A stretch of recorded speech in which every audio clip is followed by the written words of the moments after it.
Located in rural Kansas, St. Gregory the Great Catholic Church and School sits atop a large hill and a major focal point of the Marysville skyline.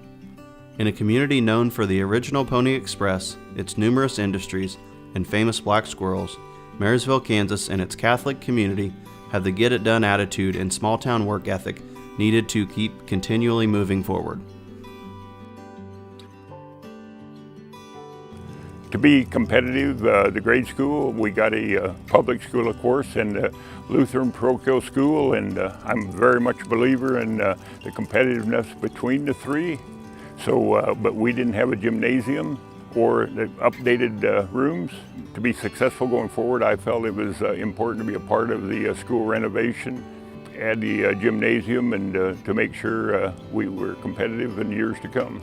SGO is the St. Gregory's Open. It was started about 15 years ago by a group of guys who wanted to come out and do some fundraising for the school, help support the kids, and just kind of give them that little something that maybe you wouldn't get at any of the other schools. There's a group of 8 of us guys that are on that committee and put in a lot of time and effort.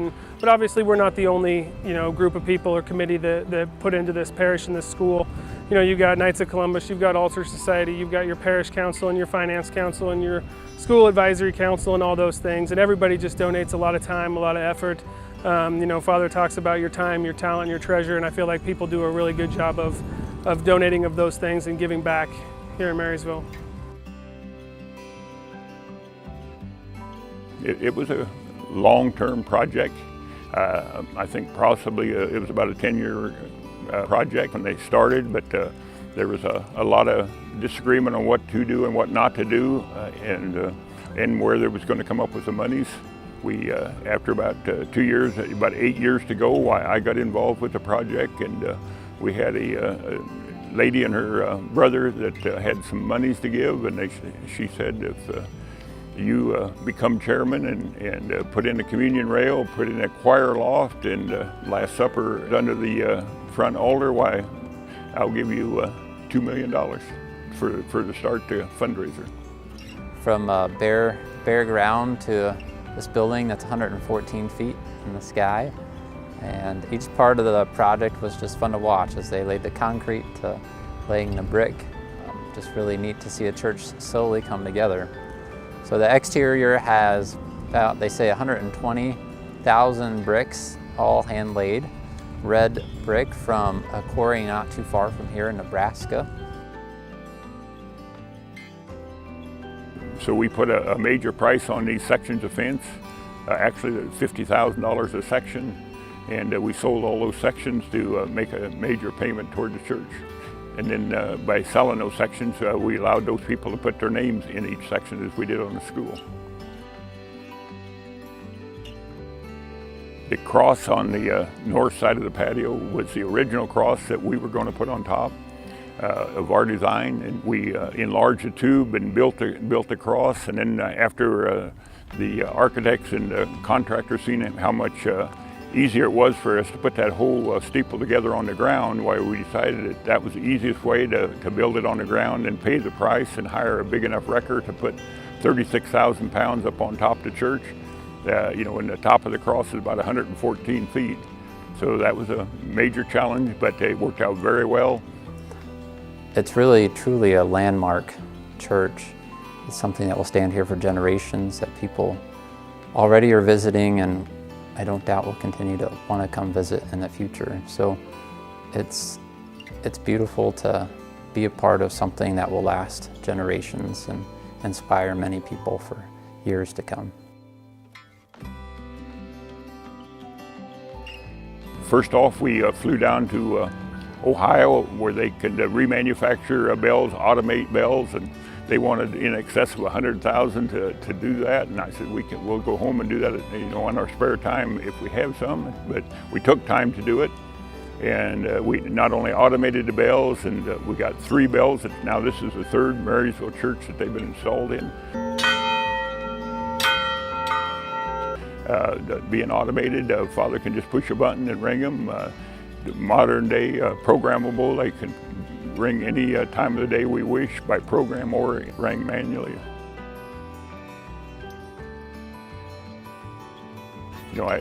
went through grade school in Hanover, and our first 4 years we looked out the south windows, and we could that was our means of seeing what time it was all day, every day. So that was something I thought would be nice to put into this church. The unique part of putting the clocks in today with all the computerization, we bought the motors, and then the clocks were totally designed and manufactured to people at LANDOLL Corporation. So they are 6 foot in diameter, they're programmable, they can be hooked to the internet. There's about 600 LED lights that light them, so it's nice and bright in the evening. So we're very proud of the clocks and the bells after we got them all put together. We wanted to put in a first-class kitchen and hall. We got some nice square footage in there where we can seat quite a number of people. The kitchen is unbelievably nice, all new modern equipment, a couple of major freezers and refrigerators, and we can have a fish fry and a deep fat fry fish. So you put all this hard work, all this time, and you're worn out and exhausted, and then finally you get to see it all completed. You get to see people in here praying. You get to see this place full of life, not construction dust. And there's a beautiful joy to finally see a church come to life and truly take on this beautiful place. When you enter the church, your attention immediately goes to the altar, but then secondly towards the floor, this beautiful terrazzo floor.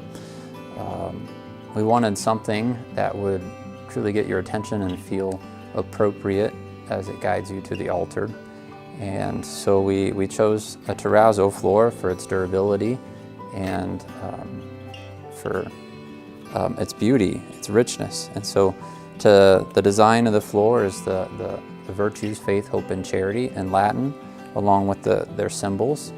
And so the virtues guide us in our relationship with God, and so they appropriately guide you as you walk towards the sanctuary.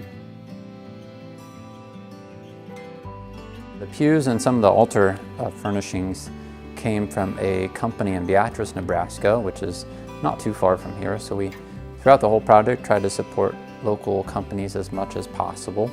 And it just so happens that we had a company not too far from us able to make these things.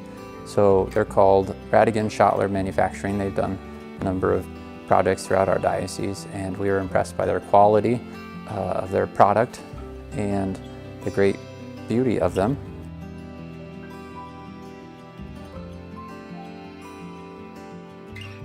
So the main altar, what we call the altar of sacrifice, has a beautiful, rich history to it as well. The stone top is from a local quarries of limestone, so local stone. The Last Supper that you see in the front of the altar is a piece from our church, a historic piece of art from our older church. We had refurbished and put in front of the church. Just a reminder of what we're celebrating at Mass, that it's the Last Supper as we celebrate Mass. The Stations of the Cross, they were from our 2 churches ago as well. Unfortunately, the last church, they tore the framework off, so we don't have framework on them. We wanted to use the original everywhere in the church we could. And so I got the local art teacher who's a member of our parish, April, and she got some of her former teacher and students that excelled in art, and they painted them all from a personal basis. So that was done at no charge to the parish, and they did a very nice job. We have a very traditional styled church, which is something very common in this part of our diocese, and a common part of a traditional styled church is a communion rail. So for us, it's more of an architectural feature and a reminder of our past. And it really does set off the sanctuary and remind you that that is a very sacred space, and to treat it as a sacred space. And having found this down in Atlanta, all in pieces, but all we had to go by was pictures, but we certainly liked the pictures, and of course the statues were intact. So we negotiated a price, and they painted one extra coat of white before we left Atlanta, and we got up here. We spent a week assembling this from many pieces, and we got it assembled. We touched up the paint one more time and put in some indirect lighting, and we're quite happy with it. One of the final touches of the whole building would be the stenciling that you see throughout the church. Over the course of about 5 weeks, a crew of about 5 guys came in from Iowa and scaffolded this whole nave and began hand painting the whole thing. So the whole thing is hand painted, custom for us. It just really adds the final touch, final level of detail that really grabs your attention and makes this place feel like a truly sacred space. Don is a man very passionate, very dedicated, very committed to good quality product, and sparing no expense to get there. And so working with him was exhausting because he's so involved and so good at what he does that it was great to see him in action, to have him be a part of this project.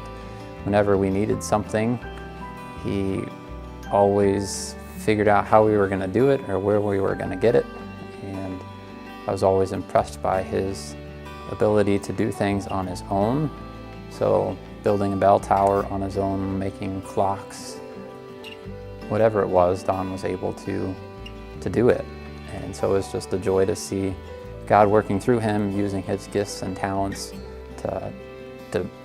to build something so beautiful. So it's great to work with him, and he was a great partner and well deserving of this award he's receiving tonight.